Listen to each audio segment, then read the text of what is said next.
नमस्कार। आज मैं फिर आपके सामने अपराध की एक और घटना लेकर आया हूँ। मैंने आपको बताया था कि मैं जा रहा हूँ जोश टॉक्स के लिए। मैं गया गुड़गांव जोश टॉक्स में, और हमारे ख्याल से जिन लोगों ने इसको सब्सक्राइब किया है, 3-4 दिन में वो इसका वीडियो बना के उसमें डालेंगे। तो आप भी बताइएगा कि ये कैसे यूज़फुल होगा यूपीएससी के बच्चों के लिए, यूपीएससी के एस्पिरेंट्स के लिए।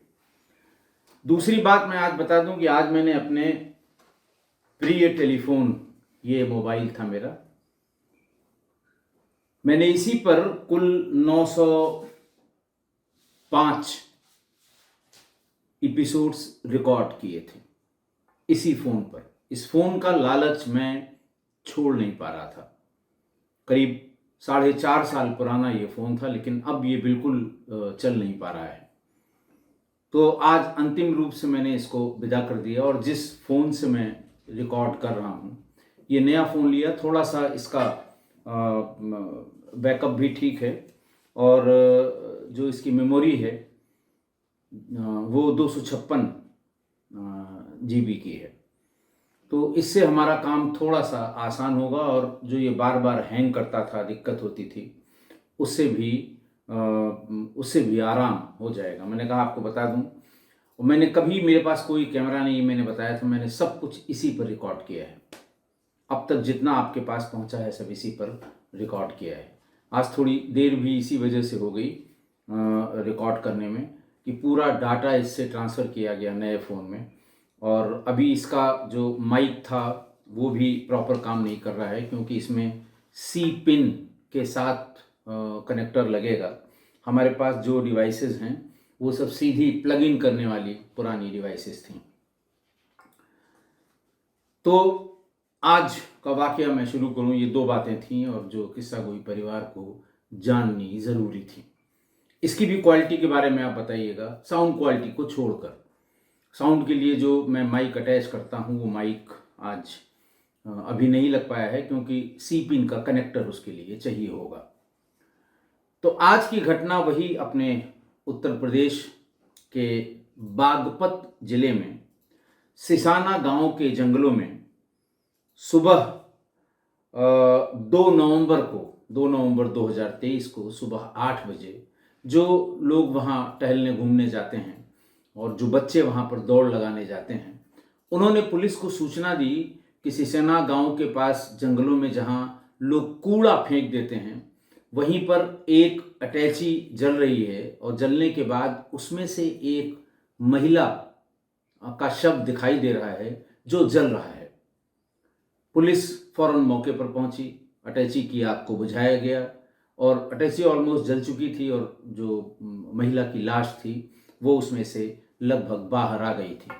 उसके कपड़े भी सब जल गए थे। उनको थोड़ी देर तक वहीं पर रखा गया, उसकी कोशिश की गई कि इसकी पहचान हो जाए। नहीं पता लगा तो शव को सील करके पोस्टमार्टम के लिए मॉर्चरी में रखवा दिया गया। और मृतका की पहचान के लिए सोशल मीडिया पर जितने भी ग्रुप्स व्हाट्सएप के पुलिस वालों के हैं, पब्लिक और पुलिस के बीच के हैं, उन सब में सर्कुलेट किया गया, ताकि उसकी पहचान हो सके।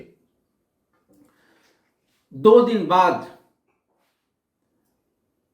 बागपत एक व्यक्ति पहुंचा, एक लड़का पहुंचा, जिसका नाम संदीप चौहान था।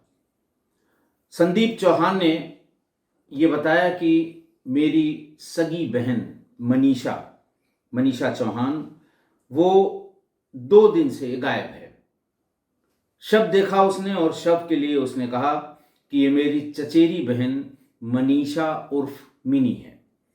मनीषा के पिता हर्षवर्धन चौहान की 2011 में मौत हो गई थी।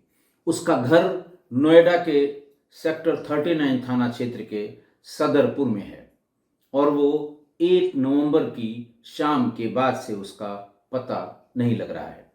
इसकी गुमशुदगी की रिपोर्ट भी संदीप ने ही थाने पर कराई थी।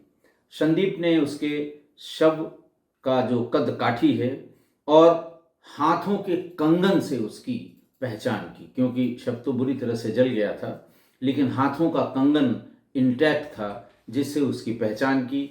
और उसकी जो फोटोग्राफ्स उसके पास थीं, जिनमें वो कंगन पहने हुए दिखाई, अलग अलग जो जैसे भैया दूज की है, रक्षाबंधन की है, इधर उधर की जो फोटोग्राफ उसके पास थीं, वो चूंकि उसका लगाव बहुत था, वो चचेरी बहन थी, उसकी फोटोग्राफ में वो कंगन स्पष्ट दिखाई दे रहा है। संदीप ने ये और बताया कि हमारे बाबा चरण सिंह सदरपुर गांव के पूर्व प्रधान रहे हैं और मनीषा नोएडा की एक प्राइवेट कंपनी में काम करती थी। मनीषा के बड़े भाई मनीष, आप देखेंगे अक्सर कि अगर दो भाई बहन हैं और बड़ी अगर बहन है मनीषा, उसका नाम है, तो भाई का नाम मनीष, और अगर बड़ा मनीष है तो भाई का नाम मनीषा रखा जाता है। ऐसे बहुत से लोगों को मैं जानता हूँ जिनमें भाई बहन का नाम मनीष और मनीषा है। तो उसने बताया कि जब वो 2 दिन कंपनी नहीं पहुंची तो कंपनी वालों के फोन आने लगे। उसके बाद ही इसको पता लगा कि लगता है वो कहीं चली गई है। संदीप ने कहा कि उसके भाई से, सगे भाई मनीष से भी पूछताछ की गई। उसने कहा वो किसी के साथ ऐसा लगता है चली गई। मुझे उसके बारे में ज़्यादा पता नहीं है। सगे भाई मनीष के उसकी पत्नी शिखा से भी जब पूछा गया तो उसने भी कहा कि वो किसी लड़के के साथ भाग गई है। घर में जब बहुत हंगामा हुआ, एक और बड़े भाई उसके विवेक हैं, वो भी आ गए, बहुत हंगामा हुआ, तब जाकर गुमशुदगी लिखाई गई। जब गुमशुदगी लिखाई गई तब तक शव मिल गया, शव की शिनाख्त हो गई। पुलिस ने अपनी इन्वेस्टिगेशन शुरू की, क्योंकि शव से ये पोस्टमार्टम रिपोर्ट में आया कि उसकी हत्या गला दबाकर की गई है, और गला दबाने के बाद जो बर्न इंजरीज हैं वो पोस्टमार्टम हैं, यानी मरने के बाद की हैं। बागपत के कूड़ा घर में जो मनीषा की डेड बॉडी मिली थी, उसके बाद पुलिस ने सीसीटीवी खंगालने शुरू किए। वहां पर उस समय जैसे 8 बजे पता लगा है, और ये लगा कि 4 से 8 बजे के बीच बहुत कम गाड़ियों का आना जाना पाया गया। लेकिन जितनी भी गाड़ियां आई गईं उनके नंबर पुलिस ने पता किए और उनके ओनर्स का पता करना शुरू किया। एक उसमें से गाड़ी ऐसी थी जो शिखा के मायके की थी। शिखा के मायके की थी। तब शिखा को और विवेक को, इन दोनों को, जो शिखा के पति हैं, वो उनसे भी बात की गई और उनसे काफ़ी और मनीष से भी बात की गई, मनीष, विवेक और शिखा से। पुलिस को ये लग रहा था कि ये लोग कुछ छिपा रहे हैं, लेकिन वही अपना टाल मटोल वाला रवैया, और अंत में जब ज़्यादा पुलिस ने अपना सांस्कृतिक कार्यक्रम किया तो दोनों टूट गए। शिखा ने बताया कि साहब, मनीषा मेरी ननद नहीं, दुश्मन थी। शादी से पहले मेरा अफेयर बागपत के सिसाना के एक लड़के पवन से चल रहा था। शादी के बाद भी हम एक दूसरे से बात करते थे, और शादी के कुछ ही दिन बाद वो मेरी ससुराल में भी उसका आना जाना शुरू हो गया। मनीषा हमेशा मुझे टोकती थी। एक बार तो उसने चुपचाप अपना मोबाइल फ़ोन कैमरा ऑन करके और घर में लगा दिया, और जब मेरे पास पवन आया, मेरा प्रेमी, तो उसकी कुछ वीडियोज़ और फोटोग्राफ रिकॉर्ड हो गई। उसके जाने के बाद जब मनीषा आई तो उसने उस वीडियो और फोटो को मेरे पति को भी दिया, यानी मनीष को भी दिया, और लोगों को हमारे अफेयर के बारे में बताने लगी। इसको लेकर घर में बहुत बवाल हुआ था। सगी बहन की जो हत्या करने वाले मनीष ने पुलिस को बताया कि पिता ने मरने से पहले मनीषा के नाम करीब 5-6 करोड़ की प्रॉपर्टी उसके नाम कर दी थी। उसे लिख दिया था, रजिस्ट्री कर दी थी, वसीयत में भी लिख दिया था। इस प्रॉपर्टी की आज की तारीख में कीमत करीब 10 करोड़ है। कुछ दिन तक कोई बात ऐसी हम दोनों के बीच नहीं हुई, यानी भाई बहन के बीच, मनीष और मनीषा के बीच। लेकिन मुझे लगा कि मेरे पिता ने ये मेरे साथ ज्यादती की है, तो मैंने उससे तमाम सेंटिमेंटल बातें की और कहा कि फला फला बात से पिताजी मुझसे नाराज थे, शायद उस नाराजगी में उन्होंने सब कुछ तुम्हें दे दिया है, तुम भी इतनी जायदाद लेकर क्या करोगे, लोग क्या कहेंगे तुम्हें कि भाई का हिस्सा भी तुमने मार दिया। तो उसने कहा अच्छा ठीक है, ये कैसे ठीक होगा, तुम हमें बता दो। तो मैंने, यानी मनीष ने अपने कन्फेशन में ये बताया कि मैंने अपने वकील से बात करके एक एफिडेविट तैयार कराया। उस एफिडेविट में यही लिखा था कि पिता ने इस तरह से गुस्से में आकर हमारे नाम सब प्रॉपर्टी कर दी है, जबकि भाई का हिस्सा इसमें बनता है, लिहाजा ये हिस्सा भाई को दे दिया जाए। एक एफिडेविट लेकर आया। खाना पीना खाने के बाद उसने मनीषा को यह कहा कि इस एफिडेविट पे सिग्नेचर कर दो। मनीषा ने कहा कि हम पूरा पढ़ेंगे तब सिग्नेचर करेंगे। उसने कहा ठीक है पढ़ लो, लेकिन अगले दिन फिर जब वो पूछताछ शुरू की तो उसने मना कर दिया कि हम इस पर सिग्नेचर नहीं करेंगे, इसमें जो तुमने बंटवारा किया है वो गलत है और मेरे पास कुछ नहीं रह जाएगा। दूसरा उसने कारण बताया कि मेरी पत्नी के घर उसका पहले का जानने वाला जो उसका दोस्त पवन है वो आता जाता रहता है। मुझे मेरी पत्नी ने बताया था कि उससे हमारा दोस्ताना संबंध शादी के पहले से है। वो आता जाता रहा, मैं भी उससे बात करता रहा, लेकिन मुझे ये बात बहुत बुरी लगती थी कि उसके संबंधों को लेकर मनीषा बार बार टोक टाक करती थी। इन्हीं कारणों से हम लोगों ने मनीषा की हत्या की प्लानिंग की और इसके लिए पवन को भी घर पर बुलाया। हम जानते थे कि जैसे ही पवन आएगा मनीषा उसका विरोध करेगी और तमाम ड्रामा शुरू कर देगी, और हुआ भी वही। जैसे ही पवन आया मनीषा ने हल्ला करना शुरू किया। तभी पवन, मनीष और उसकी पत्नी शिखा ने मिलकर उसका गला दबाकर उसकी हत्या कर दी। पवन ने क्यों ऐसा करना स्वीकार किया, इस पर उसने बताया कि पवन से कहा गया था कि इसके मरने के बाद सारी प्रॉपर्टी, चूंकि मैं पिताजी के साथ रहता था, बाकी की प्रॉपर्टी के लिए उन्होंने मेरे ही लिए लिखा था, तो ये सारी प्रॉपर्टी मिल जाएगी मुझे। अगर भाई आपस में बंटवारा भी करना चाहेंगे तब भी 6-7 करोड़ मेरे हाथ लग जाएंगे। इसमें मैं एक मकान बनवा दूंगा जिसमें तुम और शिखा चाहो तो रह सकते हो, या जब भी तुम्हारा मन हो तुम उस घर में आ जा सकते हो। मेरी तो पत्नी ही है, मुझे आने जाने से मेरे आने जाने पर किसी को कोई शक भी नहीं होगा। तब पवन इसके लिए एकदम से राजी हो गया और पवन ने ही बॉडी को बैग में पैक किया और अपनी गाड़ी से लेकर उसे सिसाना गया। सिसाना साथ में वो पेट्रोल गाड़ी में रखे हुए था। बैग को फेंकने के बाद ऊपर से जो 5 लीटर का जरीकेन होता है उससे उसमें पेट्रोल डाला और आग लगाकर भाग गया। पुलिस ने वो कार भी बरामद कर ली है जो सीसीटीवी में कैद हुई थी। लेकिन भाभी गिरफ्तार हो गई, भाई गिरफ्तार हो गया, लेकिन पवन की गिरफ्तारी अभी तक नहीं हो पाई है। आज की घटना, अच्छा, इसकी प्रेस कॉन्फ्रेंस भी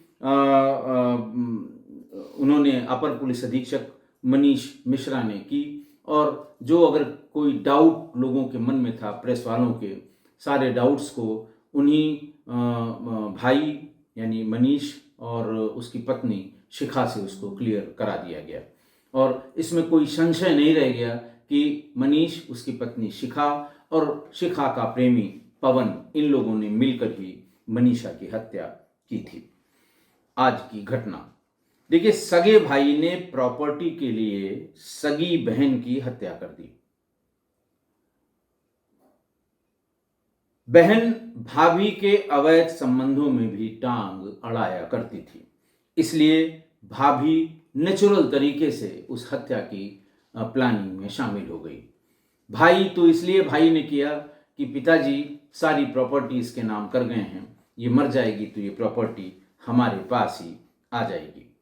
मतलब अब भाई को देखिए कि प्रॉपर्टी के लिए इतना अंधा हो गया वो कि पत्नी के प्रेमी को भी इस साजिश में या इस हत्याकांड में उसने शामिल कर लिया कि काम होने के बाद पत्नी के साथ हमारे ही घर में तुम रह सकते हो। इस परमिशन को प्रॉमिस करने के बाद पवन भी इस हत्या में शामिल हो गया। आपने ऐसा लोकतांत्रिक पति भी बहुत बिरला ही देखा होगा कि पत्नी को भी पत्नी के प्रेमी को भी घर की साझा सरकार में उसने शामिल कर लिया। आपने 100 ऐसी घटनाएं इसी किस्सा गोई के एपिसोड्स में सुनी होंगी जिसमें पत्नी के अवैध संबंध या पत्नी के अवैध संबंधों के शक में या तो पत्नी की हत्या या पत्नी के प्रेमी की हत्या पतियों ने की है। शक में भी हत्या हुई है, अगर जरा सा भी शक भी हो जाए। लेकिन यहां तो एकदम उल्टा है कि बहन को मारने में सहयोग करोगे तो प्रॉपर्टी के जो 5-6 करोड़ रुपए मिलेंगे उसी से पास में एक घर बनवा देंगे, उसको वेल फर्निश्ड करा देंगे। तुम चाहो तो मेरी पत्नी के साथ उसमें रह सकते हो। अब ऐसी साझा सरकार की आप कल्पना भी नहीं कर सकते, कोई नहीं कर सकता। लेकिन सिर्फ पैसे और प्रॉपर्टी के लिए ऐसा किया गया। देखिए, क्राइम के जो बेसिक्स मैंने बहुत पहले बताए हैं, जर जोरू और जमीन, उसी के कारण ज़्यादातर जघन्य अपराध होते हैं। तो इस अपराध में जमीन और पैसे पर पट्टे ने सब कुर्बान कर दिया। पत्नी जेल में रहेगी, पति और पत्नी का प्रेमी ये पुरुष वाली जेल में एक साथ रहेंगे, पत्नी अलग एक जेल में रहेगी। देखिए, परिवार को बहुत बार मैं ये बता चुका हूं, अपने किस्सा गोई परिवार को, कि प्रॉपर्टी का डिस्प्यूट जिससे भी हो उससे आप दूरी बनाकर चलिए, बना लेनी चाहिए दूरी। क्योंकि ये प्रॉपर्टी ऐसी चीज है कि मन में कसक बनी ही रहेगी। मनीषा को जब फादर ने प्रॉपर्टी दी तो भाई ने उससे एक एफिडेविट साइन करने के लिए कहा। एफिडेविट तैयार कराया और उससे कहा कि इस पे सिग्नेचर कर दो, इस आशय का कि भाई ने गुस्से में सब हमको दे दिया है, दरअसल इसमें हक मनीष का भी बनता है, लिहाजा ये प्रॉपर्टी का ये हिस्सा मनीष को भी दे दिया जाए। लेकिन मनीषा ने ऐसा करने से साफ इनकार कर दिया। और जब ये एफिडेविट साइन करने के लिए दबाव बना रहा था उसका भाई मनीष, तभी मनीषा को समझ जाना चाहिए था कि भाई के मन में क्या चल रहा है। भाई के मन में द्वेष की भावना आ गई है और उसे भाई से दूरी बना लेनी चाहिए थी। वो वैसे भी सदरपुर में अपने एक अलग मकान में रहती थी, वहीं पर रहती, अपना घर बसा लेती। और एक बार अपना घर बसा लेती, एक साथी सहयोगी मिल जाता उसे, तो फिर अगर उसका कुछ होता भी तो प्रॉपर्टी उसके हस्बैंड के नाम जाती। तब मनीष यानी सगा भाई इस तरह का जघन्य अपराध करने से पहले कई बार सोचता। लेकिन ये जानते हुए भी कि इस प्रॉपर्टी की लालच अभी भी उसके भाई में बनी हुई है और वो बार बार एक एफिडेविट साइन करने के लिए कह रहा है, तब भी घर नहीं छोड़ा मनीषा ने। उसे समझ लेना चाहिए था। इसीलिए मैं बार बार रिपीट करता हूं कि प्रॉपर्टी के डिस्प्यूट जहां जहां हों तो दोनों पार्टी में से एक पार्टी को उससे जिसकी ज़्यादा संभावना हो टारगेट पर आने की, उसे दूसरे वाले से पर्याप्त दूरी बना लेनी चाहिए या फिर सावधानी रखनी चाहिए, वरना इसी तरह के हादसे होंगे। आशा है आप मेरी इस बात से सहमत होंगे। आज के लिए इतना ही। बहुत बहुत धन्यवाद।